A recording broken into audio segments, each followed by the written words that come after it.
My character in Mortal Engines, Tom Natsworthy, historian apprentice, 3rd class, works for the London Museum, where you'll find everything you could ever dream of knowing about the ancients.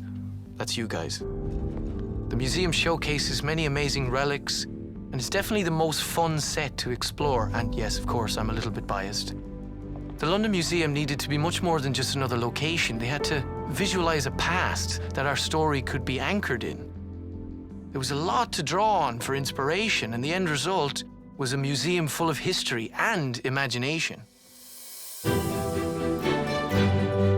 You show up on a Wednesday and you walk onto a new set, and it's, where did this come from? How quickly? The museum set is beautiful. It's huge, it's gigantic. Yeah, it was breathtaking. Immediately, it's just the scale of it has the feeling of a museum.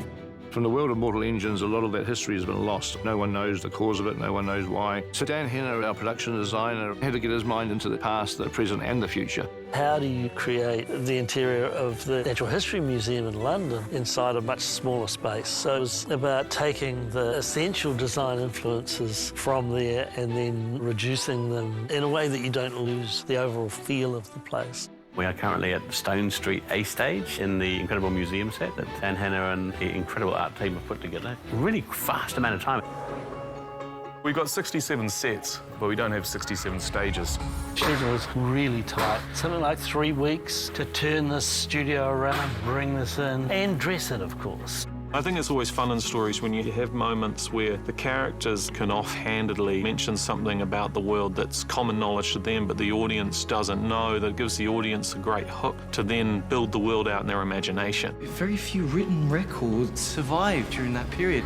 It may very well be they forgot how to read and write. Through the arch, where you see the tech, where you see the mobile phones that have been sort of frozen and petrified. They can't understand why we relied on putting so much of our information into something that small and that vulnerable. The things that exist in a cloud, that knowledge went bang like that in the 60-minute war. So what was dug up, they're able to put back together like pieces of a puzzle in the London Museum. Most things were bought with the last 20 years of our technology in mind. So there's displays of various TVs and iPads and computer games and various things that they think is representative of our world today, which gives us a chance to have some ironic commentary on our world.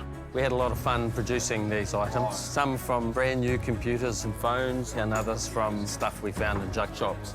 We've got a few real ancient relics. So this is one of the things we were lent by Peter Jackson. This is the Sopwith plane, the last one existing in the world. Then we also have elements which are from their world, which have been found within the last 4,000 years.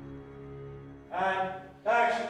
We come into the main hall. This is where you'll meet these two figures from a very popular piece of Hollywood history. And you see them sitting next to these amazing Greek statues. It's fun, really. I mean, the minions are classic. I mean, it's all over the museum. It's an opportunity to take the piss out of the 21st century a little bit. This cabinet is part of the book, which directly references the big hunting ground, which is what Europe has become. We move into the library section, which is just an extraordinary piece. And yesterday, I pulled out the first book, and it was the collected poems of W.B. Yeats. And it was The Midsummer's Day. Of course, Yeats has this incredible, quite hyper-magical sensibility. You met my dad. He's got more hair than me, though. The concept for this was to make it like a Fabergé egg, so you'd walk into this beautiful jewel of a room where the characters come in and reveal a secret doorway. I don't want to go up there. I'm afraid to go. Yeah, exactly. It's a big moment. The line between historian and engineer is so clear that I couldn't do anything about it. And I've known Catherine since she's a child, because her father, Valentine, was part of my guild. So this is really quite an emotional moment. This is the restoration room, which houses the fantastic wet specimens we source from Te Papa. This is a dolphin's head, sharks' eyeballs, take everybody's interest. That's great with the red hair and all that greeny blue stuff. You already have to imagine so much when you're acting. So if you've got an art department that can create the world around you and you don't have to imagine that, it allows you to focus on everything else so much more. It's actually all about the interaction between the various characters, and what we're producing is a world that they can exist in, and a world that's going to allow them to do the drama. And action! 60 minutes is all it took for the ancients to blow up the world and bring humanity to the very brink of extinction.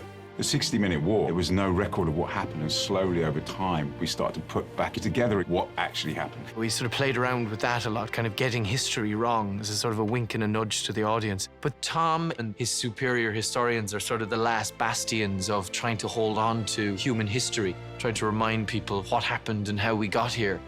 History is the past, the present, the future. Once you know how, then you can potentially go forward. And that's why the job of the historians is so important.